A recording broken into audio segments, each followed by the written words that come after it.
સુરતના ઉધના પોલીસે ફાઇનાન્સર દીપક પવાર પર ફાયરિંગ કરનાર મુખ્ય આરોપીની કરી ધરપકડ। ઉધના વિસ્તારમાં વેલકમ પાન નજીક દીપક પવાર ફાઇનાન્સર પર કરવામાં આવેલ ફાયરિંગનો ગુનો ઉકેલાયો।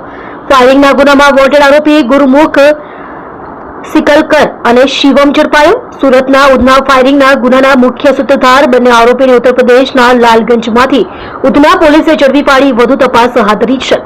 જેમાં ગુનામાં પહેલા અજય સંજય ગાયકવાડ, હિમાલય ઉર્ફે सनी, विकास, उत्तम भाई बोरसे, गणेश उर्फे गणियो उर्फे बटको, चंद्रकांत निकम, प्रेम उर्फे कालियानी धरपकड़ डीसीबी पोलीस અને ઉધના પોલીસ દ્વારા કરાઈ ચૂકી હતી અને આ ગુનાના માસ્ટર માઇન્ડ આરોપી ગુરુમુખ ઉર્ફે ગુરુ કૃપાલ સિંહ ચીખલીગર રહે પ્લોટ નંબર 556 કર્મયોगी सोसायटी 2 पांडेसरा सूरत शुभम उर्फे माफिया देवेंद्र प्रताप सिंह राम कलोल सिंह ने झड़पी पाड़ी संपूर्ण फायरिंग थયેલ ગુનો ડિટેક્ટ કરવામાં ઉધના પોલીસને સફળતા મળી છે।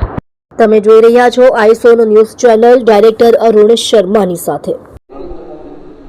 આ માટે એક ડેડિકેટેડ ટીમ લગાવવામાં આવી હતી। આ ડેડિકેટેડ ટીમનું કામ આરોપીઓને સતત ફોલો કરી જેમાં સીસીટીવી ફૂટેજીસ અને અન્ય અમારા જે ઇન્ફોર્મર્સ હોય છે એમનો કોન્ટેક્ટ થ્રુ અમને જે લિંક મળે એ લિંક ફોલો કરવાની હતી। આ લિંક ફોલો કરવામાં અમારે એક ટેકનિકલ ટીમ બનાવવી પડી હતી। આ ટેકનિકલ ટીમ બાદ એક અમારે જે સીસીટીવી ચેક કરતા હોય છે એ લોકોની એક ટીમ હતી।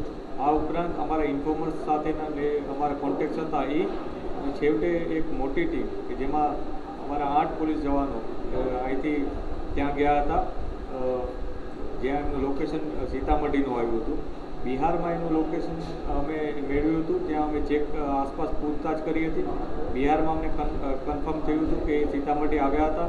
સીતામઢીથી એ લોકોએ પટનાની ટ્રેન પકડી હતી, એટલે અમે પટના બાજુ તપાસ કરી।